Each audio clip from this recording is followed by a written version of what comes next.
Today we're covering age-related macular degeneration, AMD.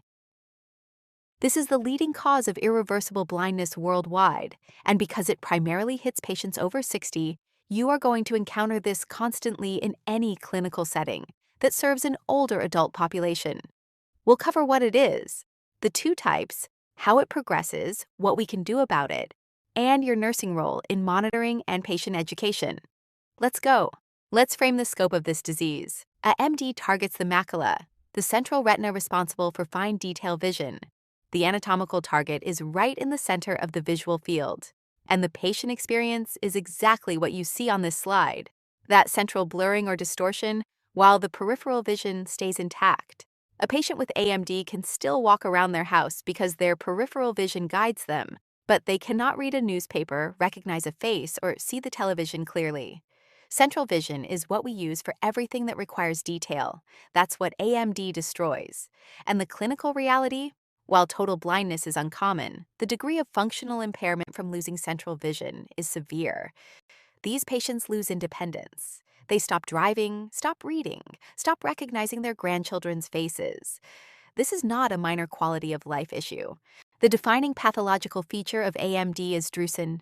Drusen are deposits of cellular debris and waste material that accumulate beneath the retina, between the retinal pigment epithelium and the underlying choroid. Think of them as metabolic garbage that the retina's cleanup systems can no longer clear efficiently. Here's the key clinical point. Drusen are extremely common. Most people over 60 have some drusen beneath the retina. By itself, that's not necessarily a problem. The location is what matters. Drusen outside the macular area generally cause no symptoms at all. You can have drusen in the peripheral retina and function perfectly well.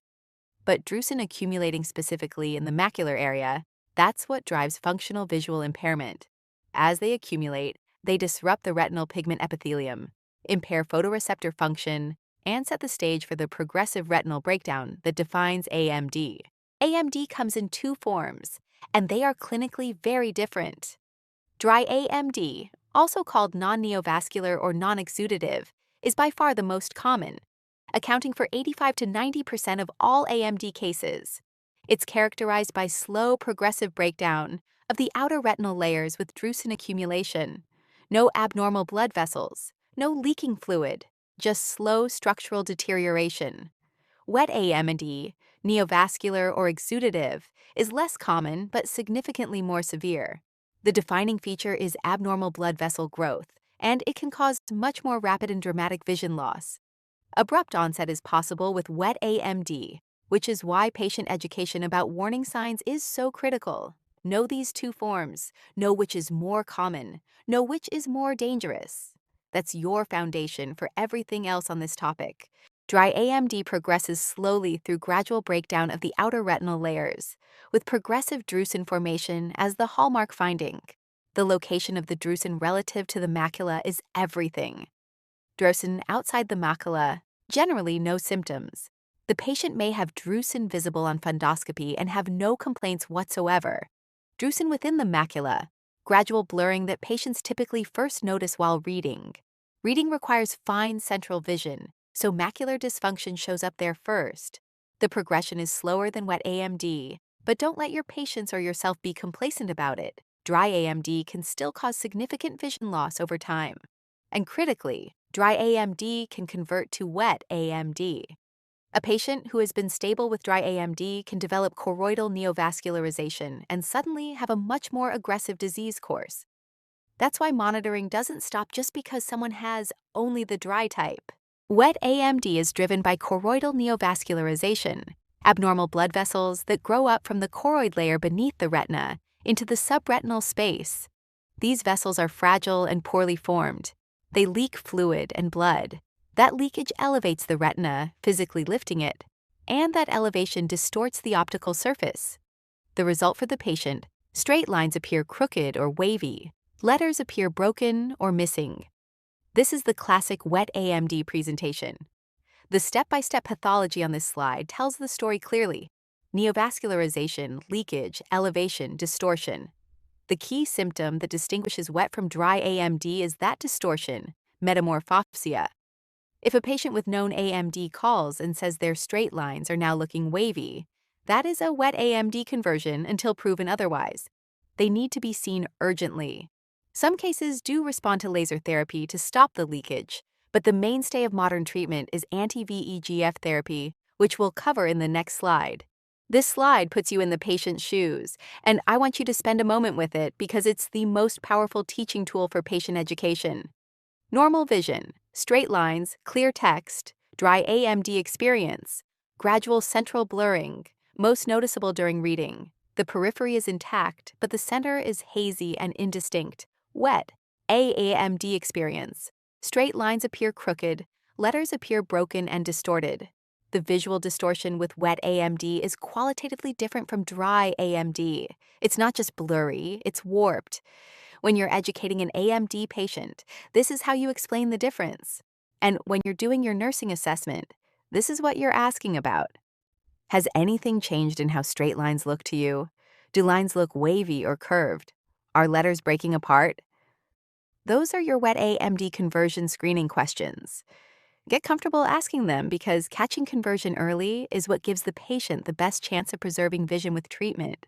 Let's put the two types side by side so the distinctions are locked in. Dry AMD, non-neovascular, non-exudative, accounts for 85 to 90% of cases, slow progression, gradual blurring while reading. Pathology is breakdown of the outer retinal layers with Drusen. Wet AMD, neovascular, exudative, less common but more severe. Abrupt onset possible, distorted and crooked lines with broken letters. Pathology is choroidal neovascularization with fluid leakage. The key clinical differentiators are onset speed and symptom quality. Dry AMD sneaks up on patients gradually over months to years. Wet AMD can announce itself in days. Gradual blurring versus sudden distortion. Drusen buildup versus leaking abnormal vessels. The treatment approaches are also completely different, which leads us to management. Medical management.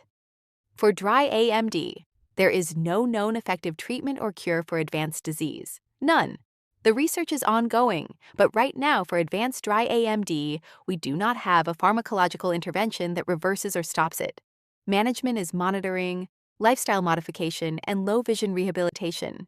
For wet AMD, the story is different, and there has been a revolution in treatment over the past 2 decades. The target is angiogenesis, the abnormal blood vessel growth driven by VEGF, vascular endothelial growth factor. VEGF is the molecular driver of neovascularization in wet AMD.